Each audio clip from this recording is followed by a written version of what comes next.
ಕೈಗಳ ಎಕ್ಸರ್ಸೈಸ್ ಮಾಡೋಣ ಸ್ವಲ್ಪ. ನೋಡಿ ಇಲ್ಲಿ ಪೂರ್ತಿ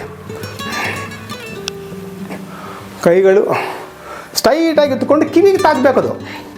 ಸಮಾನ ಮುದ್ರೆ ಹಾಕಿದ್ದೀರಾ, ಇದು ಸಮಾನ ಮುದ್ರೆ. ಹಿಂಗೆ ಅಂದ್ಕೊಟ್ರೆ ಸಮಾನ ಮುದ್ರೆ ಮಣಿಪುರ ಚಕ್ರದಲ್ಲಿರುತ್ತೆ.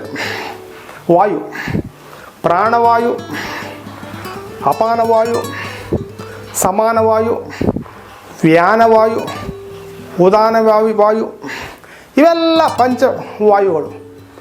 ಪ್ರಾಣ ಒಂದೇ, ಪ್ರಾಣ, ಅಪಾನ, ವ್ಯಾನ, ಸಮಾನ, ಉದಾನ, ಆ ಥರ ಇರುತ್ತೆ. ಇನ್ನೊಂದು ಕೈ ಈ ಥರ ಸಮಾನ ಹಾಕ್ಕೊಳ್ಳಿ.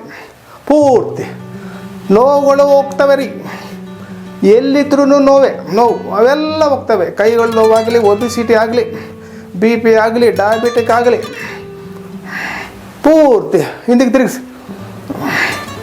ಕೈ ನೋವಾಗಲಿ, ಮಂಡಿ ನೋವಾಗಲಿ, ಸಯಾಟಿಕ ನರ್ವ್ ಆಗಲಿ, ಆಮೇಲೆ ಇನ್ಸೋಮಿಯಾ ಆಗಲಿ, ಒಟ್ಟಿಗೋ ಆಗಲಿ, ಎಲ್ಲ ರೀ ಚೇಂಜ್ ಫಾಸ್ಟಾಗಿ ಮುಂದಕ್ಕೆ ಫಾರ್ವರ್ಡ್ ಸ್ವಿಮ್ಮಿಂಗ್ ಅಂತಾರೆ ಇದನ್ನು. ಹಿಂದಕ್ಕೆ ಬ್ಯಾಕ್ವರ್ಡ್ ಸ್ವಿಮ್ಮಿಂಗ್. ಪೂರ್ತಿ ಚೆಸ್ಟ್ ಓಪನ್ ಆಗಬೇಕು ರೀ, ಪೂರ್ತಿ ತಗೊಳ್ಳಿ. ಆಹಾ, ಬಜರಂಗ ಬಲಿ ನೋಡಿ. ಉಸಿರು ತಗೊಳ್ತಾ ಬಿಡ್ತಾ, ಅದು ಮತ್ತೋಗ್ಬಾರ್ದು. ಎಂಟೈರ್ ಸೆಷನ್ ಈಸಿ ಪ್ರಾಣಾಯಾಮ ಆಗಲೇಬೇಕು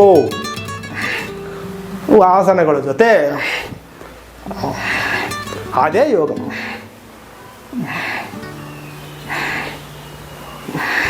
ಜೈ ಈ ಥರ